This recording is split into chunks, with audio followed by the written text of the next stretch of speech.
கொடுத்துட்டு இருக்கிறீங்க. உங்களுக்கு வெக்கம் இல்லையா? அது இதுக்கே செய்யணுமா? நீ வச்சு டேட் எது? 14ஆம் தேதி. நான் வச்சு டேட் 5ஆம் தேதி. அது என்னதுக்கு முன்னாடி வந்துச்சு? 9 நாள் முன்னாடி. பயம் பயம். நான் பேசுறது இல்லை, ஊரெல்லாம் பேசுறேன். ஊரெல்லாம் பேசுறேன். ரூபா மேடம் ரெஸ்பெக்ட் கொடுத்து பேசுறேன். உடனே உங்க அப்பாவுக்கு சொல்லிட்டு இன்னைக்கு சாயங்காலம் வீட்டுக்கு போங்க. இதெல்லாம் சண்டே இருக்க தெரியல, எனக்கு இந்த மதத்தை குழு இருக்கிற அவங்கதான் இந்த குடும்பத்தை கால் பண்ணு. நீங்க அதுக்கு பயப்படாம அப்பா வீட்டுக்கு போய், அப்பா எங்க கான்ஸ்டியூஷன்ல 4000 ரேஷன் கார்டு நீ எடுத்துட்டு கேட்கணும். அப்பாவே என்ன நம்பி ஓட்டு போட்டு ஜெயிக்க வச்சிருக்கிறாங்க. அதனால இந்த 4000 கார்டு கொடுக்கலன்னா திருப்பி நான் வேறு தெருவுக்கு நான் போக முடியாது, ஓட்டு கேட்க முடியாது. அப்படியே நான் போன் எடுத்து என்ன பொறுப்பை எடுத்து எல்லாம் தொட்டுடுவாங்க. அதனால தயவு செஞ்சு நீ இன்னைக்குதான் ஆர்டர் பண்ணி ஒரு சர்க்குலர் கொடுங்க நீங்க கேட்கணும். அப்பா வீட்டுல போயிட்டு உங்க அப்பாவே மந்திரி இருக்கும் போது எந்த பையன் சொல்லுங்க? யாரா அடுத்தவங்க மந்திரி இருந்தா எப்படி கேட்கறது? என்ன சட்டம் அது இதுன்னு பேசலாம். இப்போ வந்து சட்டம் கிட்ட ஒண்ணு இல்ல, நீ போறது போதை இருக்கிறதா சட்டம். அப்பா கிட்ட போய் கேட்காத ஒரு சட்டம். அது போகணும், கேட்கணும். பென்ஷன் யாருது?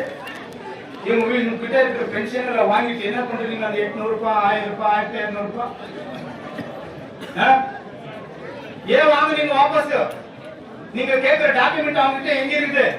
கேட்டா நீ மகங்களை நீங்க தூர வைங்க, குடும்பம் ஒன்னா இருக்கக்கூடாது, நீங்க எல்லாம் பிரிச்சுட்டு வாங்கன்னு சொல்றீங்க. நீங்க இந்த மாதிரி இந்த காசுதார் 1 மாசம் இருக்குது வந்து இந்த அம்மாவுக்கு நான் 1 மாசம் பின்னாடியே ஒரு லெட்டர் கொடுத்தேன். பாருங்க, பென்ஷன் இப்படி இருக்குது, ரேஷன் கார்டு இப்படி இருக்குது, 60 ஏக்கர் நேரம் அந்த இது சீராஸ் கொடுக்க திருப்பிட்டு இருக்கிறாங்க, அது வாபஸ் வாங்குங்கன்னு நான் சொன்னேன். இது வரைக்கும் இந்த அம்மா மூச்சு வாங்கி ஒரு வாரத்துக்குள்ள பேசினாங்க. பெஸ்காரம் நீங்க கேட்டீங்க இல்லையே தெரியாது. எல்லா கோவிந்தோட ரிலேஷனுக்கே செஞ்சுக்கிறாங்க. அவங்க பேர்ல எவ்வளவு நிலம் இருக்குதுன்னு கூட டாக்குமெண்ட் வாங்கிருக்காங்க. இதை டைவர்ட் பண்றதுக்கு யார் நேரம் 60 ஏக்கர், 100 ஏக்கர், 200 ஏக்கர் யாந்த இருந்தா உனக்கு தாக்கத்து இருந்தா நீ எடுத்துக்கோ. இல்ல உனக்கு தாக்கத்து இருந்தா நான் செஞ்சிருக்க தப்புன்ட்டு எல்லாம் நம்ம கான்செப்ட் கொடு. எப்படி ஸ்ரீனிவாசபுரம் எப்ப தாக்கத்து எடுத்துட்டு போனீங்க? இதுக்கு யார் இன்ஃபுளுன்ஸ் பண்ணாரு? நீ யார் எம்எல்ஏ? நீ சொல்லாம இந்த அதிகாரிகளை வேலை செஞ்சாங்க? இவங்க தானே செஞ்சு கொடுத்தாங்க. இந்த கச்சேரிக்கு வந்தா உங்க ரேஷன் கார்டுக்கும் பென்ஷனுக்கும் இன்கம் சர்டிபிகேட் கேஷ் சர்டிபிகேட் வந்தா பணம் பணம் பணம்னு சொல்லி கேக்குது. சேரு பணம்னு கேக்குது, டேபிள் பணம் கூட கேக்குது, அந்த சேர்ல போற ஆள் கூட பணம்னு கேக்குது. எங்க பணம்? எவ்வளவு பணம் கொடுக்கும் சொல்லுங்க? ரேஷன் கார்டுக்கு 2000 3000, இந்த இன்கம் சர்டிபிகேட் கேஷ் சர்டிபிகேட்டுக்கு 2000 3000 யாரப்பா வீட்டு பண்ணுவாங்க? ஏன் கவர்மெண்ட் பேமெண்ட் கொடுக்காத நமக்கு? இல்ல அங்கேதான் இன்னொரு எம்எல்ஏக்கு கோவிந்தோட எடுத்துட்டு போய் கொடுக்கணும் காசு பண்ணுவோம். இந்த எம்எல்ஏக்கு வெப்பம் இல்ல, உன் பதவியே உன் அதிகாரத்தை நீ நிரூபிக்கணும், சாதிக்கணும். இது ஜன ஓட்டு போடுறதுக்கு உனக்கு கோவிந்தோட கதா உங்களுக்கு என்ன மரியாதை? உன் குரு இருந்தா உங்க வீட்டுல வச்சுக்கணும். ஜனம் முன்னாடி என்ன குரு? இந்த மாதிரி நீங்க யார் யாரும் வந்திருக்கிறீங்க ரேஷன் கார்டு பென்ஷன் இது பிராரம்பிச்சிருக்கிறோம் போராட்டம் கொடுக்கிற வரைக்கும் நாங்க எல்லாம் இந்த போராட்டத்தை எப்பவும் விடுறதே இல்லை. போராட்டம் பண்றோம். பெங்களூர்ல நம்ம ஸ்டேட் பிரசிடென்ட் சொல்லி போராட்டம் பண்றோம். அப்புறம் நம்ம கவர்மெண்ட் வந்துச்சுன்னா வந்தே வருது. நீங்க எல்லாம் மனசுல வைங்க, நானே நிக்கிறேன். நீங்க எல்லாருமே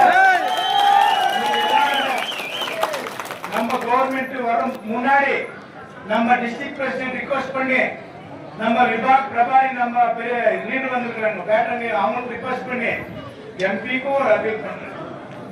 ஸ்டேட் பிரசிடென்ட் கிட்ட சொல்லி மேனிஃபெஸ்டோல இது யார் யாருக்கு பென்ஷன் அது எவ்வளவு பண்ண மாட்டோம், அவங்களுக்கு வீட்டுல எதெல்லாம் சம்பாதனை பண்ணிட்டோம், மறுபடி திருப்பி அவங்களுக்கு பென்ஷன் வரணும், ரேஷன் கார்டு வரணும், எது கொஞ்சம் இருக்குவாங்க நாங்கெல்லாம் மேனிஃபெஸ்டோல கொடுத்து உங்களுக்கு எல்லாம் வரும். இது அசூரன்ஸ் பண்றேன்.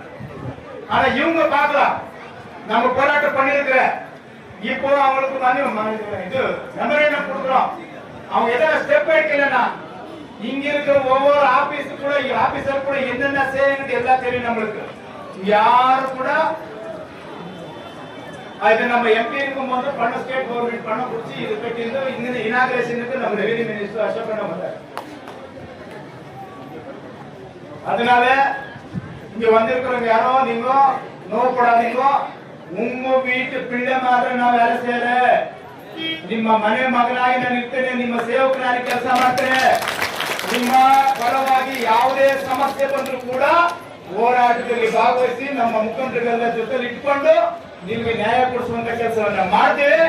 ಮತ್ತು ನಮ್ಮ ಪೊಲೀಸ್ ಅಧಿಕಾರಿಗಳು ನಮಗೆ ಈ ಹೋರಾಟ ಮಾಡಲಿಕ್ಕೆ ಸಹಕರಿಸಿದ್ದಾರೆ. ಎಲ್ಲೋ ಒಬ್ಬೊಬ್ಬರು ಸ್ವಲ್ಪ ವಿರುದ್ಧ ಮಾಡ್ತಾರೆ ವಿದ್ಯಾರ್ಥಿ ನಮ್ಮ ಜಿಲ್ಲಾಧ್ಯಕ್ಷ ಹೇಳಿದೆ. ಇನ್ನು ಉಳಿದ ಎಲ್ಲ ಅಧಿಕಾರಿಗಳು ಎಲ್ಲರೂ ನಮ್ಮ ವಿರುದ್ಧ ಇಲ್ಲ.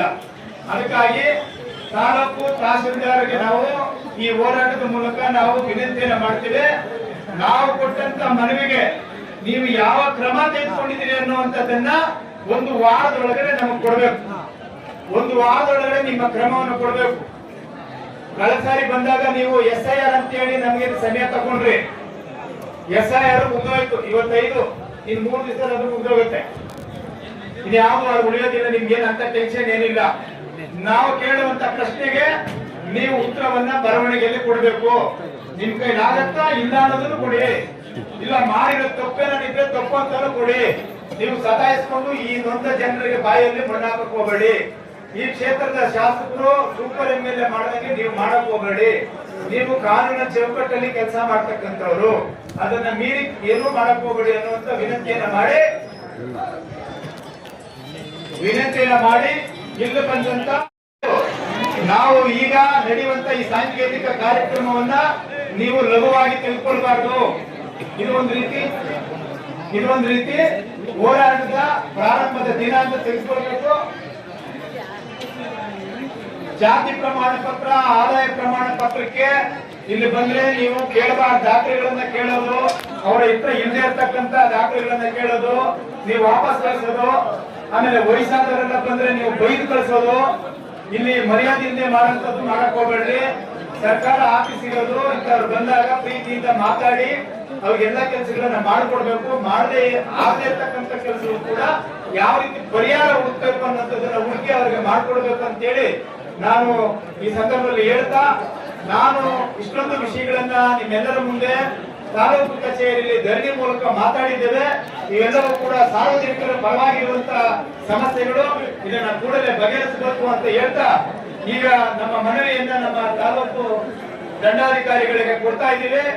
ನೀವು ಇದನ್ನ ತೆಗೆದುಕೊಂಡು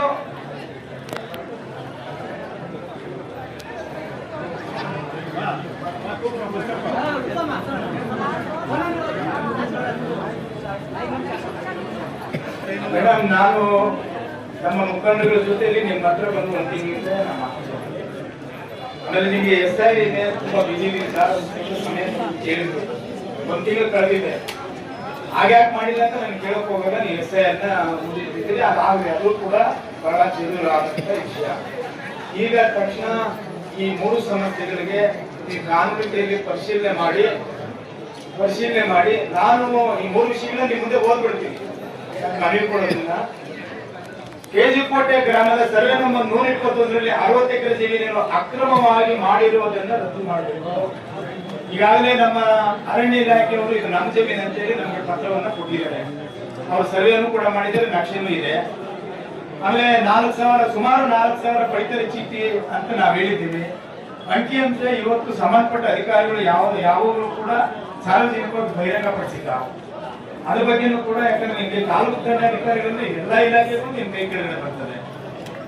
ಆಮೇಲೆ ಪಡಿತರ ಇದು ವೃದ್ಧಾಪ್ಯ ವೇತನ, ಅಂಗವಿಕಲನ ವೇತನ ಮತ್ತೆ ನಮ್ಮ ವಿಧವಾ ವೇತನ, ಈ 3 ನಿಂತೋಗಿರೋದು ನಿಮ್ಗೆಲ್ಲ ಗೊತ್ತಿದೆ.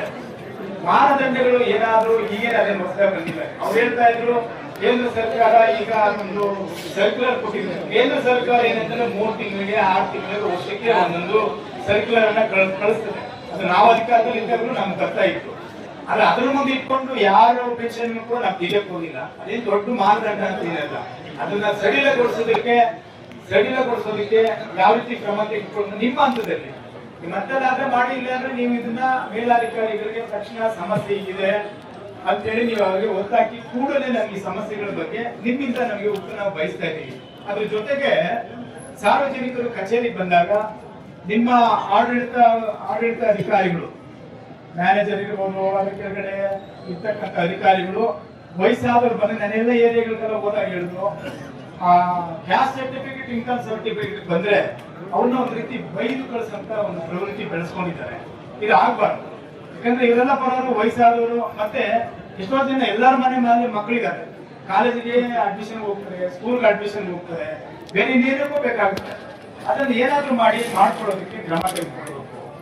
ಆಫೀಸ್ ಅಂತ ಹೇಳಿದ್ರೆ ಒಂದು ರೀತಿ ಆಸ್ಪತ್ರೆ ಇದ್ದಂಗೆ.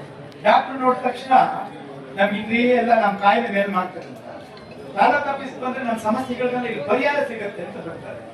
ಅದಕ್ಕೆ ನೀವು ಸ್ವಲ್ಪ ಈ ಕಡೆ ಗಮನ ಹರಿಸಿ ಆ ತರದಕ್ಕೆ ಅವಕಾಶ ಮಾಡಿಕೊಡದೆ ಮೂಡಿಸುವ ಒಂದು ವಾತಾವರಣ ನೀವು ನಿರ್ಮಾಣ ಮಾಡ್ಬೇಕು ಅಂತ ಹೇಳಿ ಇಷ್ಟು ವಿಷಯಗಳನ್ನ ಹೇಳಿದ್ದೀವಿ. ದಯಮಾಡಿ ಸ್ವೀಕಾರ ಮಾಡಿ ಒಂದು ವಾರದೊಳಗಡೆ ನಮ್ಗೆ ಉತ್ತರವನ್ನು ಕೊಡ್ಬೇಕಂತ ಹೇಳಿ ವಿನಂತಿಯನ್ನ ಮಾಡ್ತೀನಿ. ಈ ಬಗ್ಗೆ ತಾವು ಮಾತಾಡಿ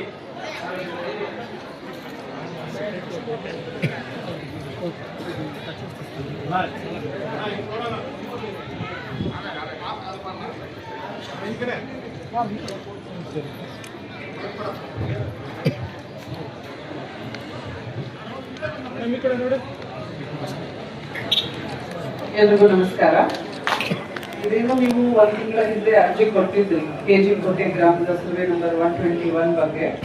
ಸೊ ಅದಕ್ಕೆ ನಮಗೆ ನಾವು KGF ಹೊಸ ತಾಲೂಕಾಗಿ 2018 ನಂತರ ನಿರ್ಮಾಣ ಆಗಿರೋದ್ರಿಂದ ನಾವು ಮೂಲ ದಾಖಲಾತಿ ಪರಿಶೀಲನೆಗೆ ನಾವು ಬಂಗಾರಪೇಟೆ ತಾಲೂಕು ತಹಶೀಲ್ದಾರ್ಗೆ ಬರೆದಿದ್ದೀವಿ.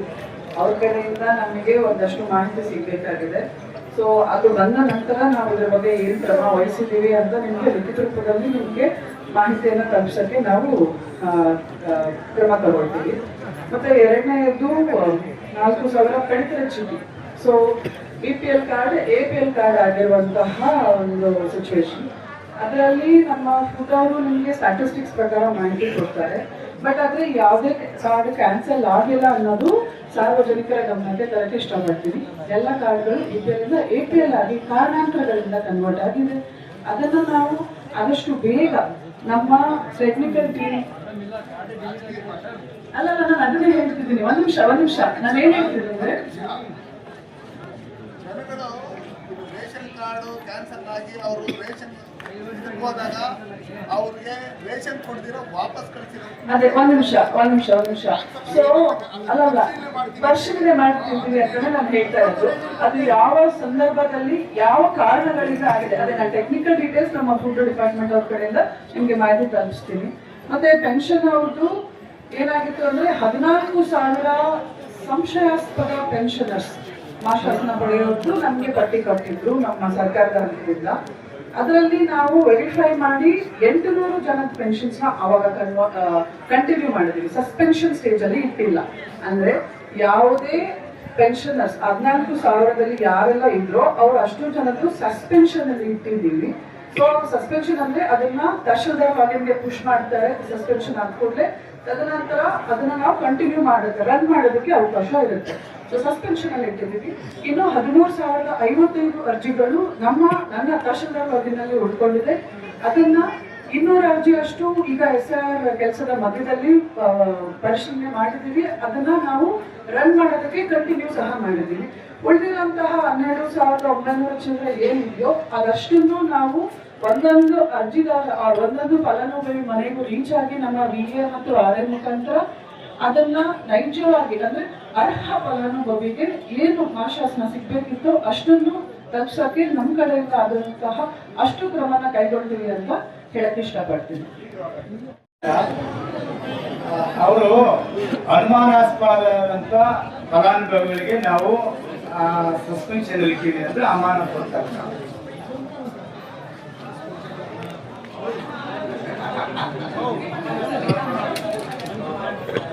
ಆಯ್ತು. ಇದು ಒಳ್ಳೆಯದೇ.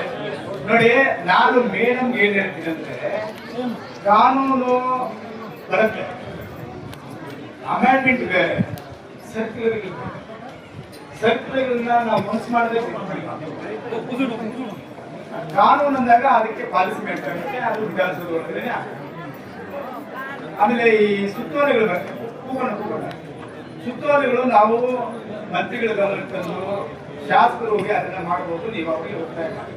ನಾವ್ ಹೇಳ್ತಾ ಇರೋದು ಇಷ್ಟೇ ಮೇಡಮ್, ರೇಷನ್ ಕಾರ್ಡ್ ಕಿತ್ತಾಕ್ಬೇಕು ಮತ್ತೆ ಪೆನ್ಷನ್ ಕಿತ್ತಾಕ್ಬೇಕು ಅಂತೇಳಿ ಆ ಪದ ಈಗ ನಾವ್ ಯಾಕೆ ಸ್ವಾಭಾವಿಕವಾಗಿ ರದ್ದಾಗಿದೆ ಅಂತ ಪದ ಬಳಸ್ತೀವಿ ಅಂದ್ರೆ, ನೀವು ಅದು ಬಿಪಿಎಲ್ನಿಂದ ಎಪಿಎಲ್ ಕನ್ವರ್ಟ್ ಆಗಿದೆ ಅಂತ ಕನ್ವರ್ಟ್ ಅನ್ನೋ ಪದ ಮತಾಂತರ ಅನ್ನೋ ಸಂದರ್ಭದಲ್ಲಿ ಬಳಸ್ತೀವಿ. ಕನ್ವರ್ಟ್ ಆಗಿದೆ ಅಂತ ಹೇಳಿದ್ರೆ ಇವ್ರಿಗೆ ಯಾರು ಅರ್ಥ ಆಗಲ್ಲ. ಎಪಿಎಲ್ ಕಾರ್ಡೇ ಅದು ಒಂದು ರೀತಿ ಜೀವ ಇದ್ದ ಕಾರ್ಡ್, ಇಟ್ಕೋಬೋದಷ್ಟೇ. ನಮ್ಮ ಕುಟುಂಬದಲ್ಲಿ 8 ಜನ ಇದ್ದೀವಿ ಅಂತ, ಅದ್ರಲ್ಲಿ ಅಕ್ಕಿ ಇಲ್ಲ, ಬೇಳೆ ಇಲ್ಲ, ಸಕ್ಕರೆ ಇಲ್ಲ, ಗೋಧಿ ಇಲ್ಲ. ಇನ್ನು ಮುಂದಕ್ಕೊಂದು ಹೆಜ್ಜೆ ಹೋದ್ರೆ ಯಾವುದೇ ಆಸ್ಪತ್ರೆಯಲ್ಲಿ ದಾಖಲು ಮಾಡ್ಕೊಡಲ್ಲ, ಸರ್ಕಾರ ಯೋಜನೆಗಳು ಒಂದೂ ಸಿಕ್ಕಲ್ಲ. ಇದು ಎಪಿಎಲ್ ಅದೇ ಯಾವ್ದು ಸಿಕ್ಕಲ್ಲ. ಹಂಗಾಗಿ ಕನ್ವರ್ಟ್ ಆಗಿರೋದು ಬೇಡ, ಮತ್ತೆ ಅದನ್ನ ವಾಪಸ್ಸು ಬಿಪಿಎಲ್ ಆಗಿ ಇಳಿಸೋದಕ್ಕೆ ನಾವು ಸ್ವಲ್ಪ ಶಿಫಾರಸು ಮಾಡಿ. ಯಾಕಂದ್ರೆ ನಿಮ್ಮ ಹತ್ರದಲ್ಲಿ ಆಗಲ್ಲ, ನಾನು ಗೊತ್ತಿದೆ. ಯಾಕಂದ್ರೆ ಬಡವರು ನೀವು ಗೊತ್ತಿದೆ, ಎಲ್ಲ ಮೈಸೂರಲ್ಲಿ ಹೆಂಗಿದ್ದಾರೆ ಎಲ್ಲ ಅಂಗುಲಾಸ್ತಾರೆ, ಬೀಳಾಡ್ಕೊಂಡು ಅವ್ರಿಗೆ ಗೊತ್ತಿಲ್ಲ ಹೇಗ್ ಕೇಳಬೇಕು, ಹೇಗ್ ಮಾತಾಡ್ಬೇಕಂತ. ಕೆಲವು ಸಂದರ್ಭದಲ್ಲಿ ಅವ್ರಿಗೆ ಹೇಗ್ ಮಾತಾಡ್ಬೇಕಂತ ಗೊತ್ತಿಲ್ಲ. ಹಂಗಾಗಿ ತಾವು ತಿಳುವಳಿಕೆಯವರು, ವಿದ್ಯಾವಂತರು, ಇಲ್ಲಿನ ತಹಶೀಲ್ದಾರರು, ನೀವು ಅವ್ರ ಪರವಾಗಿ ನಿಂತು ರೆಮಿಡಿ ಬಗ್ಗೆ ನೀವು ಈ ತಾಲೂಕಿನ ಶಾಸಕರಿಗೆ ಸಜೆಷನ್ ಸಲಹೆ ಒಂದು ರೀತಿ ಒಂದು ಆಗೋದಾದ್ರೆ ಎಲ್ಲ ಆಗ್ಬಿಡಿ. ಏನಂದ್ರೆ ಹೋರಾಟ ನಿರಂತರವಾಗಿರ್ತದೆ, ನಾವು ಬರೋದು ನಿಮ್ಮನ್ನು ಕೇಳೋದು, ನೀವು ಇಷ್ಟ ಹೇಳಕ್ಕೆ. ಅದರಿಂದ ತತ್ಕ್ಷಣ ನಿಮ್ಮಿಂದ ಸಲಹೆಯ ರೂಪದಲ್ಲಿ ನೀವು ಮಾಡೋದಕ್ಕೆ ಪ್ರಯತ್ನ. ಈಗ ಕನ್ವರ್ಟ್ ಆಗಿರೋದು ಈಗ ಆಗ್ಬಿಟ್ಟಿದೆ ಅಂತ ಹೇಳಿದ್ರೆ ಅವ್ರಿಗೆ ಗೊತ್ತೇ ಆಗಲ್ಲ. ನಮ್ ಬಿಪಿಎಲ್ ಕಾರ್ಡ್ ನಿಂತೋಯ್ತು, ಅಕ್ಕಿ ಬರ್ತಾ ಇಲ್ಲ ಅಂತ. ಅಕ್ಕಿ ಬಂದ್ರೇನೆ ಅವ್ರಿಗೆ ನೀವು ಬಿಪಿಎಲ್ ಎಪಿಎಲ್ ಅವ್ರಿಗೆ ಗೊತ್ತೇ ಆಗಲ್ಲ. ಅಕ್ಕಿ ಬಂತು ಬಂದಿಲ್ವಾ, ನಿಲ್ಸ್ಬಿಟ್ರು ಕೊಟ್ಟಿಲ್ಲ ಅಷ್ಟೇ. ಪೆನ್ಷನ್ 4 ತಿಂಗಳಿಂದ ಬಂದಿಲ್ಲ ಅಂತಾರೆ, 7 ತಿಂಗಳಿಂದ 5 ತಿಂಗಳಿಂದ ಬಂದಿಲ್ಲ ಅಂತಾರೆ. ಮಾತ್ರೆಗೆ ಹಂಗಾಗ್ತಾರೆ ಮೇಡಮ್.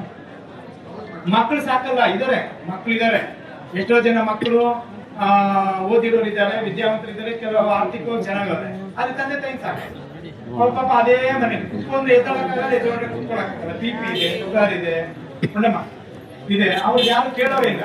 ಬರೋ 1,200 ತಿಂಗಳಾದ್ರೆ ಮಾತ್ರೆಗಳು, ಸಣ್ಣ ಪುಟ್ಟ ಖರ್ಚಿಗೋ, ಇನ್ನೂ ಒಂದು ಊಟಕ್ಕೂ ಏನಕ್ಕೂ ಆಗತ್ತೆ ಅಂತ ಹೇಳಿ ಅವ್ರು ಇದನ್ನ ನೋಡ್ತಾ ಇದ್ದಾರೆ. ಆ ರೀತಿ ಅದನ್ನ ಸರಿ ಮಾಡಕ್ಕೆ ಇದು ನಮ್ಮ ಒಡ್ಡಳ್ಳಿ ಗ್ರಾಮಕ್ಕೆ ಕೊಟ್ಟಿದ್ದಾರೆ. ಸರ್ಕಾರಿ ಸ್ಮಶಾನದ ಬಗ್ಗೆ ದಯಮಾಡಿ ಇದನ್ನು ಕೂಡ ಸ್ವಲ್ಪ ಈ ಒಂದು